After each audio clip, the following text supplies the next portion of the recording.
Hey, what is going on, everybody? It is my Turkey Sub here, and I will be one of your analysts for Season 2 of the Delta Battle League.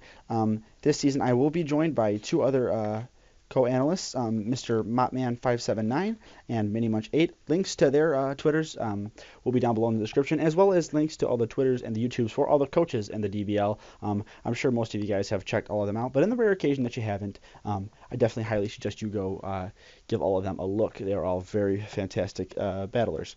Throughout the course of the season, me and my two other co-analysts will be tackling different videos pertaining to news and obviously analysis. Analysis is that a word? Analysis is of the teams and the coaches and whatnot. In this video today, we're going to be tackling the power rankings of the post draft. The draft finished up about a week and a half ago, I'd say. And each team I thought looks very dangerous at this point, but obviously we got to rank them somehow, right? At this point, each team has 14 Pokemon. And obviously, as I'm sure as most of you guys know, once the regular season starts, they will cut that number down to 11. So they got to drop 3 Mons at that point. So in this video, I'm going to be giving you my personal power rankings 1 through 12 and the power rankings of both of my co-analysts. Obviously, unfortunately, we cannot have all 3 of us on a video. As unfortunate as that is, but it's going to get kind of chaotic at some point. So I'm going to kind of compare what we have the same, see what we have a little bit different, kind of give you my insight a little bit, but I don't want to give too much of just my personal opinion because there's 3 of us and you get what I mean. So without further ado, let's get right into the power rankings.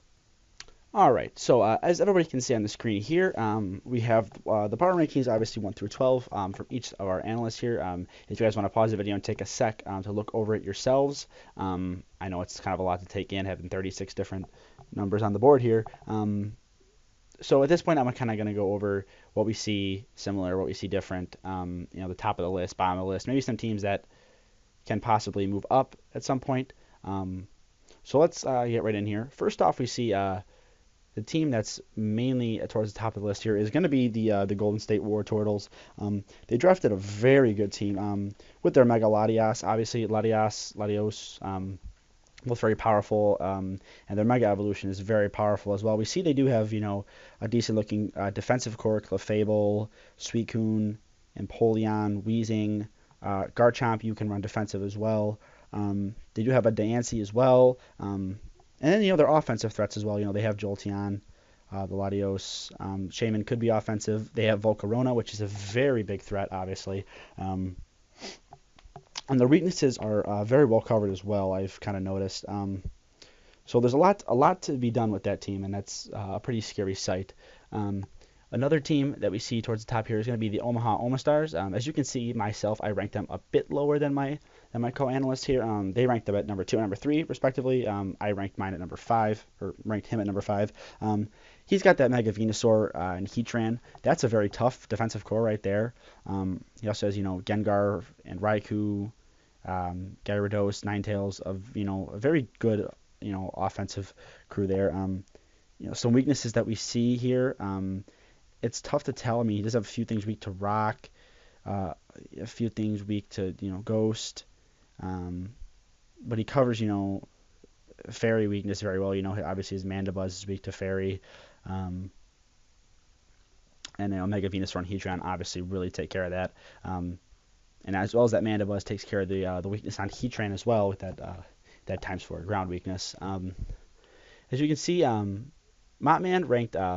Let's just go to the bottom of the list first. As you can see, on Mopman's and Mini's, their number 12 was Rotom, Fandom, if I'm saying that right. I ranked them at number 7. As you guys, I'm sure most of you know, he is the current champion of the league. So personally, ranking him low on the list was kind of a tough thing for me to do. However, his team didn't very much stand out to me that well. I'm going to pull his team up right here on my list. Excuse the noise. As you can see, he's got the well, not as you can see, I'm gonna tell you. He's got Mega Charizard X, which is a very big threat. Excadrill, Cresselia, Skarmory, Florges, so a decent defensive core. But I see a lot of things weak to rocks on his team, namely Zapdos, Golbat, Chatot, Megazard. So, and, he does have things to take care of it. Excadrill can rapid spin those away. As far as his offensive threats go, this is kind of where I ranked him low. Not necessarily 12th like both of my co-analysts did here, but I don't see really his offensive threats all that well. I mean, Megazard and Excadrill are decent offensive threats, as well as Jirachi, but beyond that, I don't see very much. He does have a Magneton and a Haunter, which I'm curious to see what he does with those. Haunter, I'm not sure if you run EVLA on it. I'm sure you would. But I'm not counting him out yet. Obviously, I only ranked him at 7, which isn't too bad. So curious to see what he does. Obviously, guys, as most of you guys know, this is solely in rankings based, on everything on paper.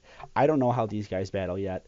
Obviously, he's the current champion, so being as, I ranked him so low, he may go up throughout the course of the season. And that's the great thing about this. People will go up, people will go down. And that's where, that's why that's what makes this so great. Another one we see towards the bottom of the list is going to be Vivipride.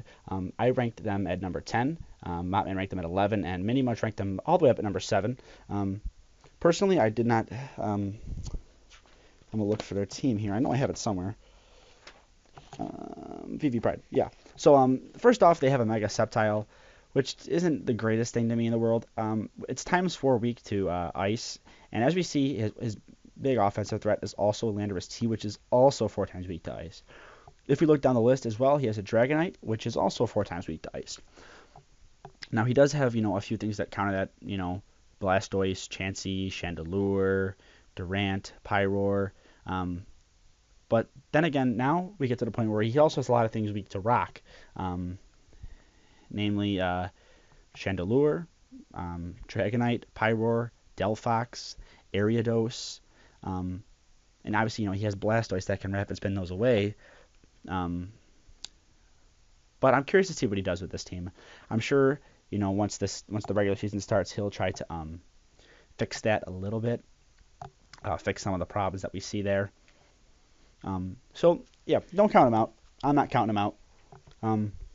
A team that I put towards the bottom as well as Minimuch was the Chicago Cloysters. Mopman surprisingly put them very high on his list, and I'm going to kind of go over why I kind of disagree with that in a way, and why I kind of agree with Mini on that. I'm going to just go over a few members of his team here. The first 3. Let's go over the first 3. Latios, Slowbro,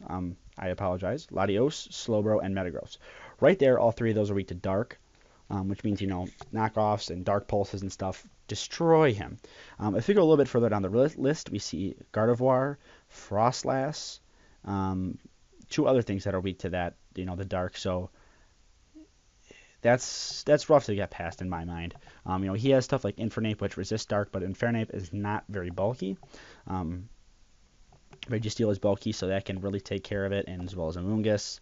But, getting knocked off, getting your items knocked off, that's obviously never too fun. So I'm curious to see what he does with this team. I'm sure he will try to remedy that at some point, hopefully once the regular season starts and he gets rid of a few Mons. We could see him do that at some point there. Let's go over another team here. We're going over the Tampa Bay Duskulleers. Obviously, guys, I'm going to say one more thing. I can't go over every team in this video.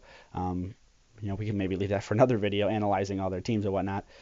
So, I'm kind of trying to go just a few here and there, So next we're going to go over the Tampa Bay Duskulleers, coached by Mr. Kamish himself. I ranked him at number 8, which may be a little low. Mopman ranked him at 3, and Minimuch ranked him at 5. So they kind of ranked him a little high. He's got that Mega Metagross, which is maybe, maybe I should rank him higher just for that alone, because I love Mega Metagross. But his core, I'm not too sure. He's got a lot of things weak to rocks, a lot of things weak to ice.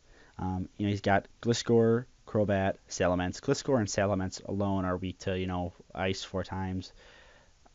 Yeah, and then, Weavile, Crobat, and Salamence are all weak to rocks. He does have, and Victini. I'm sorry, he has Victini as well. And there's a few things weak to Bug, Malamar, Victini, Liepard, Weavile, just a few things to name. His defensive core, he has a Rotom Wash, he has a Gliscor, he has a Clefairy, a Snorlax. So I'm curious to see what he does with that. Obviously, like most other players here, I'm sure they'll remedy a few of these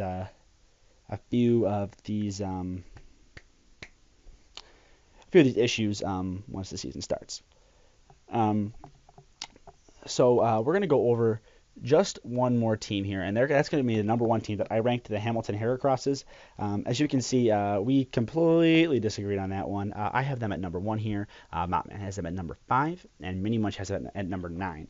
I'm going to go over why I believe this is the top team on paper, obviously, to begin this season here. So I'm going to go over, let's see, 1, 2, 3, 4, 5. I'm going to go over the first 6 members of their team alone, and I'll get into that. He's got a Mega Gallade, Manaphy, Goodra, Sylveon, Venusaur, and Arcanine. Not only are those all big-time offensive threats, they all have some sort of bulk to them. Arcanine, you can run a defensive Arcanine. Venusaur, obviously, is very bulky. Sylveon's got great special defense. Goodra, obviously, has great special defense. Manaphy is that base 100 all around the board, which is phenomenal. And Mega Gallade's got decent defenses as well, and it can grab Will-O-Wisp, which I wasn't aware of when I knew that. We go down list. He's also got Staraptor, Galvantula, Bronzong, Ampapom, Sandslash, Electros. There's a lot of threats on his team, and he's got the defensive, he's got the bulk to go with it, which is a big reason why I ranked him at number 1. Very big reason why. I see this as a very tough team. He has many cores that he can run. Ambipom's great. All his mons are very good on his team. So that right there, guys, is going to wrap up your post-draft power rankings. Obviously, throughout the season, we'll bring you many, many, many more videos. Obviously, power rankings once a week, I'm sure, and other videos, news as well. I encourage you guys down below to comment, with your constructive criticism. Because I'm going to say it again, constructive criticism on where you would have put some of these teams on the list. Obviously, I don't want you guys commenting not nice stuff below, like, oh, you don't know what you're talking about, because these are solely our opinions, and they will continue to be our opinions because that's just how being an analyst is. So thank you guys all for tuning into this video. I encourage you guys to go check out all the coaches' YouTubes and Twitters if you have not already, and stay tuned for all the Delta Battle League videos this season. Thank you.